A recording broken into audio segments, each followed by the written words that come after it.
Retire हूँ 2016 में। और अभी मैं पैराप्लेजिक रिहैबिलिटेशन सेंटर खड़की पुणे में रहता हूँ। अभी मैं माउथ पेंटिंग शुरू किया है मैंने 2017 में। अपना सीनियर अपना बसर मतलब उधर पेंटिंग से कर रहे थे अपना पेंटिंग, और मैंने भी शुरू किया। शुरू में पेंसिल से ड्राइंग वगैरह करना और थोड़ा वाटर कलर पोस्टर कलर वगैरह शुरू करके अभी मैं एक्रेलिक कलर करता हूँ और मेरे को काफ़ी अच्छा लगता है ये करते हुए। मी पॅराप्लेजिक सेंटर रिहॅबिलिटेशन सेंटरमधून इथं आलो. मी मग मी तोंडाने पेंटिंग करतो. मी 2019पासून दादा सिनियर भीमदादा यांच्याकडून मी पेंटिंग काढायची आणि मला पाण्यापासून हाताचा वगैरे पायाचा खूप त्रास आहे. ती पेंटिंग जसं मी चालू केली तसं मला कसलाही त्रास जाणवत नाही आणि मला खूप खूप छान वाटतं पेंटिंग काढताना. जय Maharashtra. Jain, I am ex-LSC Mridul Ghosh. I am a retired soldier of Indian Air Force and a mouth painting artist. I served 7 years in Air Force, and on performing active military duty I got spinal cord injury. This is the breakage of my cervical vertebra 5 and 6, and because of this my below the neck portion is paralyzed since then. And initially I took treatment for 3 years in different military hospitals, and finally boarded out from service because my physical condition was not such to continue military service. Thereafter I joined Paraplegic Rehabilitation Center Khanti, Pune for my extended rehabilitation, and I am living there for last 9 years. This rehabilitation is solely made for armed forces disabled soldiers who got spinal cord injury on the line of duty. And as a part of rehabilitation program, I've started practicing mouth painting because as my upper and lower both our limbs are paralyzed. I chose this field because in this field my disability can't disturb me. So initially I took help and started practicing by a guide of International Association for Mouth and Foot Painters. Its head office it is in Mumbai, and the name of Mouth and Foot Painting Artist. And this association is running in 74 countries, having more than 800 artists worldwide. And Indian fantasy part it is in Mumbai, and the name of Mouth and Foot Painting Artist. With the guide and help of them, we started practicing, and I'm the senior most. In 2015, I started practicing, and we are not born artists or we have any previous art background. But after becoming in this condition, we choose to paint and express our feeling through the arts. And the day I started, I'm living a very much happy life.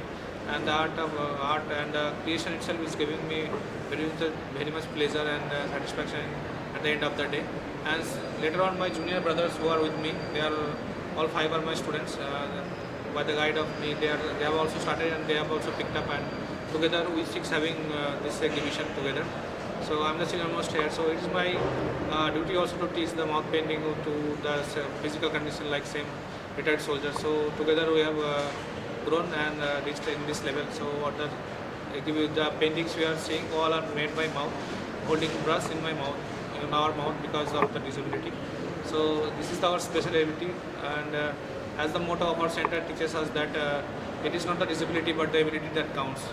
So as we are all soldiers, so never to be depressed out of the physical condition and anything. So in this field also we are doing very well and living a good life. Thank you. मैं पिछले साल से painting शुरू कर रहा हूँ, 1 साल ही हो गया. मैं पैराप्लेजिक रिहैबिलिटेशन सेंटर में रह रहा हूँ. तो 2011 में मेरा स्पाइनल कॉर्ड इंजरी में चोट लगने के बाद मैं अपना पैराप्लेजिक रिहैबिलिटेशन सेंटर में जाके ज्वाइन हुआ. तो वहाँ जाके मेरे मन में लगा बाकी साथियों को देख के मैंने भी पेंटिंग शुरू की. पेंटिंग में मेरे को अच्छा लगा, इसलिए मैंने पेंटिंग में अपना रुचि रखा. नमस्कार. मेरा नाम सुदाम बिश्नोई. मैं इंडियन नेवी का भूतपूर्व सैनिक हूँ. मैं पैराप्लेजिक रिहैबिलिटेशन सेंटर पुणे में रहता हूँ. 2010 में मेरा इंजरी हुआ था. स्पाइनल कॉर्ड इंजरी की वजह से पीआरसी में रह रहा हूँ. पीआरसी में सारे जो स्पाइनल कॉर्ड इंजरी से डिसेबल हो जाते हैं 100% वो लोग रहते हैं, सारे सोल्जर्स होते हैं. तो हम लोग 2015 से वो सर के देखरेख में माउथ पेंटिंग करना स्टार्ट किया. माउथ पेंटिंग करते हुए हमें बहुत खुशी मिली और हमें जीने का एक राह मिला. और मैं international mouth and foot painting association जिसको मीडियम में कहते हैं वहाँ का मेंबर हूँ। धन्यवाद। मेरा नाम प्रशांत कामरे, मैं भारतीय थर्ड सेना का भूतपूर्व सैनिक हूँ। मैं ड्यूटी के दौरान स्पाइनल कोर्ड में चोट लगने के कारण मैं पैरालाइज हो गए। मिलिट्री हॉस्पिटल में 3 साल ट्रीटमेंट लेने के बाद मैं बोर्ड आउट होकर पैराप्लेजिक रिहैबिलिटेशन गए। वहाँ जाने के बाद मेरे साथियों ने मौत पेंटिंग स्टार्ट किया, तो उनको देखे मैं धीरे धीरे सीखने लग गया। अभी 4 साल से मैं मौत पेंटिंग करता हूँ। अभी ये सब आज हमने मौत पेंटिंग सीखी है। बस ये माउथ से बनाई गई है सारी paintings, and not just that, किसने बनाई है? These are the ex armed forces paraplegic artists. Okay, हमारे रोटरी की तरफ से रोटरी ने ये ऑर्गेनाइज किया था, and 3 districts, the Rotary district 3142, 3141 and 3131, that's Mumbai and Pune together, we have all come together, and हमने सोचा उनके लिए एक स्पेस बनाए जहाँ पे वो अपने आर्टवर्क्स को एग्जिबिट कर पाए, बिकॉज एक स्टूडियो में पेंटिंग करना और एक एग्जिबिट करने में 2 अलग बात होती है। हमने सिर्फ यही नहीं, हम एवरी संडे वहाँ पे गए पिछले 12 वीकेंड से, और उनके लिए अलग अलग आर्टिस्ट जो ऑलरेडी इन द इंडस्ट्री हैं उनको जाके उनको सिखाया है, उनको मेंटोर किया है, तो उनके स्किल्स को हार्नेस किया है, और ऐसा क्या, तो इसीलिए हमने सोचा कि आज उनको नेहरू आर्ट गैलरी में एक एग्जीबिशन कराएंगे जहाँ पे उनकी सबकी पेंटिंग्स लगाएंगे। 2015, 2016, 2019 सब अलग अलग ईयर्स में उन्होंने स्टार्ट किया है paintings, and the 6 artist are there, एंड मैंने ये पेंटिंग्स को क्यूरेट किया। I am the art curator, my name is Avantika Mathur, I am the president of Navi Mumbai industrial area and also a full time artist. Art curation हमने इस हिसाब से किया था कि हमने हर एक आर्टिस्ट के हिसाब से आर्टवर्क्स लगाए हैं, क्योंकि आप देखेंगे पीछे भी यहाँ पे आपको हर एक आर्टिस्ट का एक अलग अलग स्टाइल दिखाई देगा। हमें ऐसा लगता है हाथ से करते तो एक स्टाइल बना अलग है, पर एक माउथ से करना, उन्होंने ब्रश को वो अपने चीक से और अपने टीथ के साथ मैनिपुलेट करके ब्रश स्ट्रोक्स बनाते हैं। आप यहाँ देखेंगे द डिटेल्स, ऐसा नहीं है क्योंकि बड़ा है तो ऐसा करना है, स्मॉल डिटेल्स, शेडिंग, सारी चीज़ें करिए। I think only the armed forces have it so much patience and resilience. कोई और आम आदमी होता तो थक के हाथ देता, बट बिकॉज वो आर्म फोर्सेस के हैं, उन्होंने हमारे देश की रक्षा करते हैं, हमारा ये हक बनता है, उनका हमारा एक काइंड ऑफ रिस्पॉन्सिबिलिटी है कि हम उन्हें हेल्प करें, and that's what this show is about. I encourage everybody, they show आज से लेके 20th तक है, इट्स देयर फॉर 6 days. आइए, please see the exhibition, and the prices are very nominal, please buy the art works, and maybe you can tell your friends, because this art works whatever the money हम collect करते हैं ये इनके rehabilitation centre में ही जाएगा, and इनको ही help करेगा, and now they are future artist, we want to see more of their art works. So thank you very much. Thank you so much ma'am, thank you ma'am. आज का ये पूरा event आपने organise किया है और rotary club के member भी हैं आप, क्या कहेंगे कितना स्पेशल ये इवेंट है और कैसे ये आगे लोगों को मदद करेगा, या जिन लोगों ने बनाई है माउथ से पेंटिंग? जी मैम। लास्ट 35 ईयर्स से मैं रोटेरियन हूँ, लेकिन मेरी 35 साल की रोटरी की ज़िंदगी में ये सबसे बेहतरीन प्रोजेक्ट है। हम लोगों ने लास्ट ईयर एक जय जवान जय किसान ऐसे पोर्टफोलियो पे काम किया, तो जवानों के लिए, एग्रीकल्चर स्टूडेंट्स के लिए और किसानों के लिए भी काफ़ी कुछ काम किया। उसी दौरान हमें एक मौका मिला कि हम पुणे में एक कार रैली रखी फॉर अ कॉज, और वो कॉज था 1971 की जंग में, जो हमने उसके सेलिब्रेशंस हो रहे थे पूरी इंडिया में, वो सेलिब्रेशन के दौरान हम पुणे गए। पुणे में हमने, हमारे लोगों ने ऐसे रोटेरियन से सोचा कि नहीं, हमको आर्मी में, इसमें युद्ध में जिनके हाथ गए, पैर गए, कुछ भी डिसेबल्ड है, तो उनको हम व्हील चेयर्स देंगे। तो हमने 4 व्हील चेयर्स उनको दी। तो 4 व्हील चेयर्स देने के लिए हम पैराप्लेजिक सेंटर गए पुणे खड़की में, और वहाँ देखा तो ये 6 लोग माउथ पेंटिंग कर रहे थे। तो ताज्जुब हुआ कि माउथ पेंटिंग कर रहे हैं, मतलब ठीक है, टाइम पास के लिए कर रहे होंगे।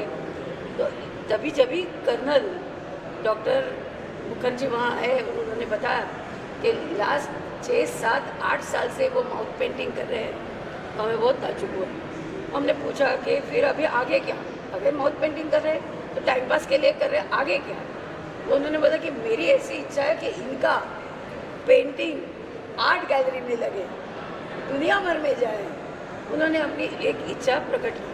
तो मतलब ठीक है, ये तो आपका यज्ञ है कि आप इनको मोटिवेट कर रहे हैं, ट्रेन कर रहे हैं, चलो उसमें हम भी थोड़ी सी हमारी सुविधा एक डाल देते हैं, हम भी आपकी मदद कर लेते हैं। आइडियाज़ तो सबके पास आती है, आइडियाज़ का स्रोत ऊपर से आता है, बहुत सारे लोगों को आता है।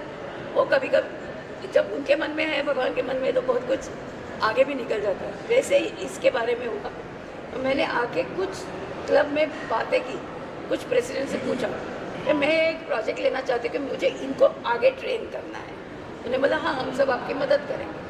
तब से 8 महीने से मैं हर हफ्ते एक ट्रेनर, मतलब एक आर्टिस्ट लेके जाती हूँ।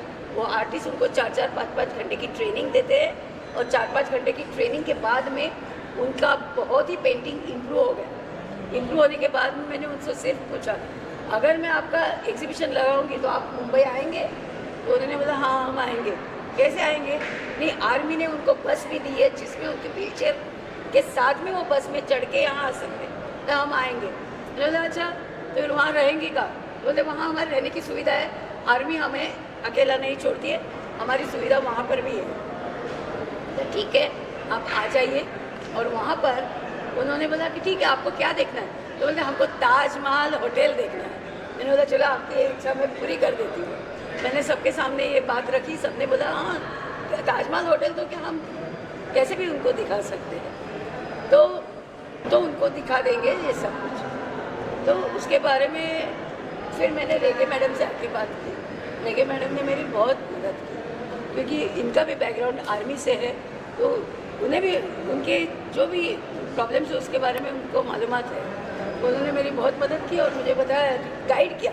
मैंने तो कभी कोई आर्ट एग्जीबिशन किया नहीं है, ये मेरा पहला एक्सपेरिमेंट था। तो इन्होंने मेरी मदद की, उन्हें सर्कुलर आर्ट गैलरी लेना, इसलिए मैंने ये सर्कुलर आर्ट गैलरी, क्योंकि उनको व्हील चेयर के साथ में यहाँ वहाँ जाने की सुविधा होगी। ये सब कौन बताएगा हमें कि कहाँ करना है क्या नहीं। मैंने बोला नहीं, हमको बेस्ट ही करना है, हमको वो वाला दीजिए। तो वहाँ पे ठीक नहीं, यहाँ आपके करेंगे। Like that every artist guided me to organise this exhibition. और वो एग्जीबिशन भी मैंने जब भी उनको बोला कि आपके सब पेंटिंग्स मैं बेचूंगी और सोल्ड पेंटिंग्स का एग्जीबिशन लगाऊंगी। आज की तारीख में 65, हमारे आइडिया से 65 चित्र यहाँ लगाने थे।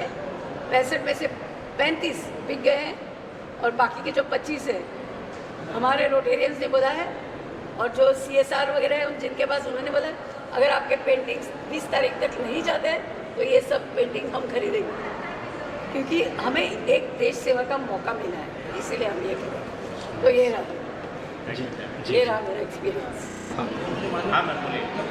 I am so happy that today the paintings are done by all the people from army, because my husband was also in the army, and I know how much they are near to our nation. But there are some of them who are also an artist. I am so happy about it. And when she said that these people are going to do the painting and exhibition has to be done, I said at any time, it is from my heart that at any time you can come, any number of time during the year. If you feel that there are more artists, I will see to it कि मैं provide कर सकूँगी आपको। And today I have seen कि बहुत अच्छा काम किया है सब लोगों ने, and I'm really very happy about it. Thank you ma'am, thank you so much, thank you. Programme के बारे में बताइए, जुड़े हुए हैं अपने प्रोग्राम बताइए। सर, मेरा नाम नीलेश दाईफुले है। मैं rotary club of Thane Royals का प्रेसिडेंट हूँ। एक्चुअली मैं बहुत खुश हूँ इस प्रोग्राम से, और मुझे मेरा बहुत बड़ा भाग्य है, I am really happy for that, कि मुझे ये प्रोग्राम स्पॉन्सर्स करने को मिला। और मैं ये कहना चाहता हूँ कि हम दुनिया में लोग आते हैं, और ये जो मीन्स बताते हैं ना कि आदमी मुंह से पेंटिंग करना, ये एक बहुत बड़ी कला है। जब हम पहली बार गए थे वहाँ पर, तो हम लोग सब शॉक हो गए कि ये क्या चल रहा है करके। पर आई वॉज सो हैप्पी, बहुत खुश हूँ इस प्रोग्राम की वजह से। मुझे स्पॉन्सरशिप देने को बहुत खुशी हुई और बस आज मेरे को I am so much happy कि I don't have any words to say that. और मैं दिल से धन्यवाद करना चाहता हूँ। और मेरा एक जो सपना था कि देश के लिए कुछ तो सेवा करूँ, तो इस माध्यम से मेरी सेवा भी हो गई देश के लिए। और मैं इन 6 कलाकारों को आगे आने के लिए जो भी मेरे तरफ से जो कुछ खर्चा हुआ है वो समझूंगा कि एक देश की सेवा होगी मेरे तरफ से। Thank you sir, thank you sir. नाही, आजचा कार्यक्रम हा माझ्या दृष्टीनं अतिशय महत्त्वाचा होता. आम्ही अनेक राजकीय कार्यक्रम करत असतो, अनेक सभांना जात असतो, परंतु ज्या सैनिकांनी हा देश राखला, या देशाच्या सीमा राखल्या आहेत आणि त्या सगळ्या संघर्षामध्ये त्यांना अपंगत्व आलं आहे, अशा लोकांनी माउथ पेंटिंग जे केलेलं आहे त्याचं आज प्रदर्शन होतं आणि त्याच्या उद्घाटनाच्या कार्यक्रमाच्या निमित्तानं आलो होतो. मला असं वाटतं की हा माझ्या दृष्टीनं अतिशय महत्त्वाचा आणि सुवर्ण अक्षरानं लिहून ठेवण्यासारखा क्षण आहे, कार्यक्रम आहे आणि म्हणून ज्यांनी मला या कार्यक्रमाला बोलवलं त्या रोटरी क्लबला मी मनापासून धन्यवाद देतो. सर, देश के युवाओं को क्या संदेश देना चाहते हैं आज माउथ पेंटिंग देखील? नाही, युवकांनी आदर्श घेतले पाहिजेत, चांगले आदर्श घेतले पाहिजेत. जे आदर्श बनून देशासमोर जगासमोर आले तो आदर्श आपला असला पाहिजे आणि सैनिकांचा आदर्श हा तर निष्ठेचा आदर्श आहे, तो तर सगळ्या युवकांनी घ्यावा हीच मी विनंती करणार आहे. Sir, okay, thank you sir.